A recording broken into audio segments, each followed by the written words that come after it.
লন্ডনের ওভালে অ্যান্ডারসন টেন্ডুলকার ট্রফির শেষ টেস্ট জমে উঠেছে। ম্যাচ জিততে ইংল্যান্ডের দরকার আরও 324 রান, আর ভারতের লক্ষ্য মাত্র 9 উইকেট। সিরিজে বর্তমানে 2-1 ব্যবধানে এগিয়ে আছে ইংল্যান্ড। ভারত জিতলে সিরিজ ড্র হবে, ইংল্যান্ড জিতলে 3-1 ব্যবধানে শিরোপা ঘরে তুলবে স্বাগতিকরা।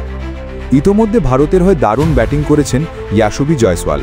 তার শতকের পাশাপাশি রান করেছেন আকাশদীপ, রবীন্দ্র জাদেজা ও ওয়াশিংটন সুন্দর। সব মিলিয়ে ইংল্যান্ডের সামনে লক্ষ্য দাবায় 374 রান, যা ওভালের মতো উইকেটে চ্যালেঞ্জিং। তবে ইংল্যান্ডের তরুণ পেসার জশ টাংয়ের মতে এই রান তাড়া করা সম্ভব। তার ভাষায়, আমাকে ঠিক এমন প্রশ্ন হেডিংলিতেও করা হয়েছিল, তখন আমরা লক্ষ্য পূরণ করেছি, এখন কেন পারবো না? আমরা মোটামুটি শান্ত আছি, বেশি চিন্তা করছি না। আমাদের ব্যাটিং লাইন আপ অনেক ইতিবাচক ও উত্তেজনাপূর্ণ। এই দল নিয়ে আমি খুবই আত্মবিশ্বাসী।